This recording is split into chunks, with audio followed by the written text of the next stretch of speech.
আর এ কথা অস্বীকার করার কোনো উপায় নেই। দেওবন্দি উলামায়ে কেরামের সাথে সংশ্লিষ্ট যতগুলো রাজনৈতিক সংগঠন রয়েছে তার মধ্যে সর্ববৃহৎ রাজনৈতিক সংগঠন ইসলামী আন্দোলন বাংলাদেশ। কাজেই সেই জায়গা থেকে ইসলামী আন্দোলন বাংলাদেশের দায়িত্ব সবচেয়ে বেশি। আলহামদুলিল্লাহ, আমি সাক্ষী দিচ্ছি লাখো জনতার এই মজমায় আমরা হযরত পীর সাহেব চরমনায় সৈয়দ রেজাউল করিম সাহেব হাফিজাহুল্লাহর মধ্যে সেই উদারতা এবং সেই আন্তরিকতা আমি প্রত্যক্ষ করেছি, আমি সাক্ষী দিচ্ছি। এই জন্য আমরা আশাবাদী আগামী দিনে ইনশাআল্লাহ আমাদের ঐক্য প্রতিষ্ঠিত হবে। ইসলামী আন্দোলন বাংলাদেশের উদ্যোগে আয়োজিত চরমনাই দরবারে অনুষ্ঠিত আজকের এই ঐতিহাসিক উলামা মাশায়েখ সম্মেলনে উপস্থিত ইসলামী আন্দোলন বাংলাদেশের মোহতারাম আমির পীর সাহেব চরমনাই সৈয়দ রেজাউল করিম হাফিজাহুল্লাহ, অন্যান্য শীর্ষ উলামায়ে কেরাম এবং সমবেত উলামা মাশায়েখ বা আমার প্রাণপ্রিয় ধর্মপ্রাণ মুসলমান ভাই ও বন্ধুগণ, সংক্ষিপ্ত পরিসরে কয়েকটি কথা। আজকের বাংলাদেশের বিশেষত জাতীয় রাজনৈতিক প্রেক্ষাপটে উলামায়ে কেরামের সামনে এক ঐতিহাসিক সুযোগ এসেছে এবং সুযোগ আসার কারণে তাদের কাঁধে ঐতিহাসিক জিম্মাদারি এবং দায়িত্ব বর্তেছে। আমরা যদি আজকের এই প্রেক্ষাপটে আমাদের দায়িত্ব পালনে ব্যর্থ হই, ইতিহাস আমাদেরকে ক্ষমা করবে না। এই জন্য যাদের কাঁধে দায়িত্বের বোঝা, আমরা শুধুমাত্র এক একজন ব্যক্তি নই। যেমন ইতিপূর্বে অনেক ভাই বলেছেন, হযরত শাইখুল হাদিস আল্লামা আজিজুল হক রহমতুল্লাহ আলাইহির দায়িত্বের জোয়াল এখন আমার কাঁধে।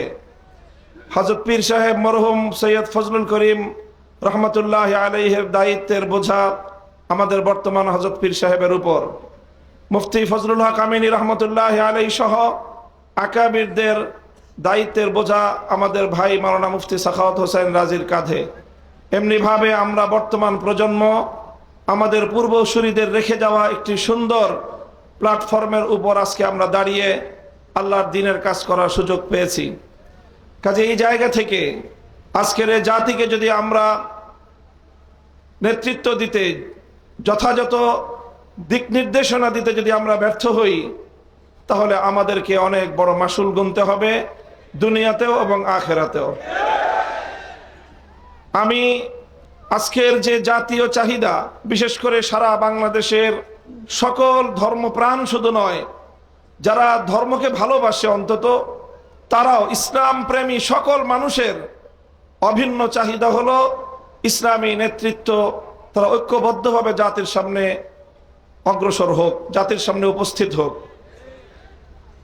আমি আমার দীর্ঘ যে পর্যবেক্ষণ বাংলাদেশের ধর্মীয় এবং রাজনৈতিক অঙ্গন নিয়ে, সেটা আমি দেখি যে বাংলাদেশে আমরা আলহামদুলিল্লাহ ইসলামিক দৃষ্টিকোণ থেকে আমাদের পার্শ্ববর্তী উপমহাদেশের অন্যান্য দেশের তুলনায় আমরা অনেক সহনশীল একটি জায়গায় রয়েছি। আমাদের বাংলাদেশে ইসলামপন্থীদের মধ্যে পারস্পরিক ঈমান এবং কুফরির কোনো ইখতিলাফ নেই, মতবিরোধ নেই, যেটা আমাদের পার্শ্ববর্তী দেশগুলোতে রয়েছে। সেখানে শিয়া সুন্নির মতো জটিল বিরোধ রয়েছে। এরপরও সেই সকল দেশগুলোতে আমাদের উলামায়ে দেওবন্দ তারা নেতৃত্ব দিয়ে সেই শিয়া সুন্নি সহ অন্যান্য বাতিল পন্থীদেরকেও বৃহত্তর ঐক্যের মধ্যে তারা তাদেরকে সামিল করে জাতির সামনে ঐক্যবদ্ধভাবে নিজেরা উপস্থিত হয়েছেন। তা আমি মনে করি বাংলাদেশে এখন ইসলামিক অঙ্গনে 4টি পক্ষ রয়েছে, যাদের মধ্যে আমাদের মধ্যে বিভিন্ন শাখাগত, ফিকহি মাসআলাগত এবং বিভিন্ন আকীদার খুঁটিনাটি বিষয়ে, ঈমান এবং তাওহীদ এবং রিসালাত আখিরাত ছাড়া আকীদাগত অন্যান্য কিছু বিষয়েও আমাদের মধ্যে মতপার্থক্য রয়েছে। তবে আমরা সকলে একটি কথায় একমত, সেটি হলো আল্লাহর জমিনে আমরা ইসলামী হুকুমত কায়েম করতে চাই। এই এক কথার ভিত্তিতে এটাই হোক আমাদের আগামী দিনের রাজনৈতিক ঐক্যের বুনিয়াদ। যারা যারা আল্লাহর জমিনে কোরআনী শাসন কায়েম করতে চায়, তারা আমরা আগামী দিনে একটি ব্যালট বাক্স নিয়ে জাতির সামনে আমরা এক মঞ্চে হাজির হব।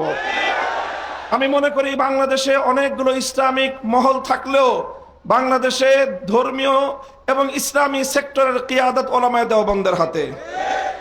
এটার মধ্যে কোনো ধরনের দ্বিমত অথবা কোনো সংশয়ের কোনো অবকাশ নেই। বাংলাদেশে যদি 4 লক্ষ মসজিদ থাকে, 3.5 লক্ষ মসজিদের ইমামতের এবং মেম্বারের দায়িত্ব উলামায়ে দেওবন্দের হাতে। কাজেই ধর্মীয় সকল অঙ্গনগুলোকে ঐক্যবদ্ধ করার ঐতিহাসিক দায়িত্ব উলামায়ে দেওবন্দের কাঁধে। আর এ কথা অস্বীকার করার কোনো উপায় নেই। দেওবন্দি উলামায়ে কেরামের সাথে সংশ্লিষ্ট যতগুলো রাজনৈতিক সংগঠন রয়েছে, তার মধ্যে সর্ববৃহৎ রাজনৈতিক সংগঠন ইসলামী আন্দোলন বাংলাদেশ। কাজেই সেই জায়গা থেকে ইসলামী আন্দোলন বাংলাদেশের দায়িত্ব সবচেয়ে বেশি। আলহামদুলিল্লাহ, আমি সাক্ষী দিচ্ছি লাখো জনতার এই মজমায় আমরা হযরত পীর সাহেব চরমনায় সৈয়দ রেজাউল করিম সাহেব হাফিজাহুল্লাহর মধ্যে সেই উদারতা এবং সেই আন্তরিকতা আমি প্রত্যক্ষ করেছি, আমি সাক্ষী দিচ্ছি। এই জন্য আমরা আশাবাদী আগামী দিনে ইনশাআল্লাহ আমাদের ঐক্য প্রতিষ্ঠিত হবে। এই জন্য আমাদের যেই কথা আমরা একমত, সেটা হলো আগে আমাদের উলামায়ে দেওবন্দের নেতৃত্বে যেই সকল রাজনৈতিক সংগঠনগুলো পরিচালিত হচ্ছে, আমরা আমাদের মধ্যে আমাদের ঐক্যকে আরো সংহত এবং মজবুত করব। ইতিমধ্যে আমির হেফাজত আল্লামা শাহ মুহিবুল্লাহ বাবুনগরী হাফিজাহুল্লাহর পক্ষ থেকেও আমাদেরকে সকল সংগঠনকে এই দাওয়াত দেওয়া হয়েছে। কাজী ইনশাআল্লাহ আমরা আশা করছি যে অদূর ভবিষ্যতে অনতিবিলম্বে আমাদের ঘরানার সবগুলো রাজনৈতিক সংগঠন আমরা সীসাডালা প্রাচীরের মতো ঐক্যবদ্ধ হব। এরপরে বাংলাদেশে অপর 3টি ইসলামী ধারাকেও রাজনীতির ক্ষেত্রে আল্লাহর জমিনে ইসলামী হুকুমত কায়েম করার জন্য তাদেরকেও আমরা তাদের কাছে দাওয়াত নিয়ে যাব ইনশাআল্লাহ। সেটা হলো, একদিকে বাংলাদেশে আরেকটি অঙ্গন রয়েছে আহলে হাদিস সম্প্রদায় হিসাবে বিশাল একটা সম্প্রদায় বাংলাদেশে রয়েছে। আমার যতদূর জানা, তারাও এই বিষয়ে বর্তমানে অতীতের যে কোনো সময়ের তুলনায় উদার দৃষ্টিভঙ্গি লালন করছেন। ডক্টর আসাদুল্লাহ গালিব এবং মৌলানা আব্দুর রাজ্জাক বিন ইউসুফের নেতৃত্বে আহলে হাদিস ভাইয়েরা তারা রাজনৈতিক অঙ্গনে উলামায়ে উম্মতের সাথে উলামায়ে দেওবন্দের সাথে ঐক্য করার জন্য তারা প্রস্তুত রয়েছেন। আমাদের আরেকটি অঙ্গন রয়েছে যাদেরকে আমরা সুন্নি বলে জেনে থাকি, সেই সুন্নি ভাইয়েরাও আমি আশা করি এবং আমার কাছে যতটুকু ধারণা, তারাও ঐক্যের জন্য প্রস্তুত রয়েছেন।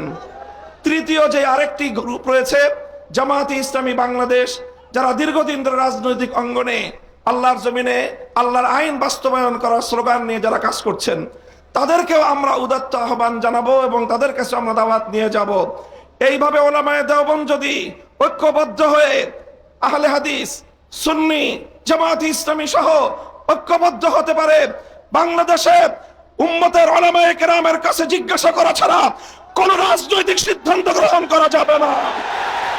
বাংলাদেশ ইনশাআল্লাহ আল্লাহর নিজাম অনুযায়ী চলবে, কোরআনী শাসন বাস্তবায়ন হবে ইনশাআল্লাহ। সেই দিন আমরা দেখতে পাবো, আমাদের হায়াতে, আমাদের জীবদ্দশায় দেখতে পাবো। আমি আশা করি আগামী নির্বাচন হবে আমাদের জন্য সেই ধরনের বৃহত্তর একটি ঐক্য জাতিকে উপহার দেওয়ার মোক্ষম সময়। আমি আপনাদের সকলের কাছে দোয়া চাই যে এভাবে যেন আমরা আমাদের ভূমিকাগুলো পালন করে যেতে পারি। বাংলাদেশ খেলাফত মজলিসের পক্ষ থেকে আমি আজকের এই ভর মজলিসে এই ধরনের কার্যক্রম পরিচালনায় আমাদের শতভাগ উদারতার এবং আন্তরিকতাপূর্ণ ভূমিকা পালন করার প্রতিশ্রুতি দিয়ে যাচ্ছি ইনশাআল্লাহ। নাসরুম মিনাল্লাহি ওয়া ফাতহুন করিব। আসসালামু আলাইকুম ওয়া রাহমাতুল্লাহ।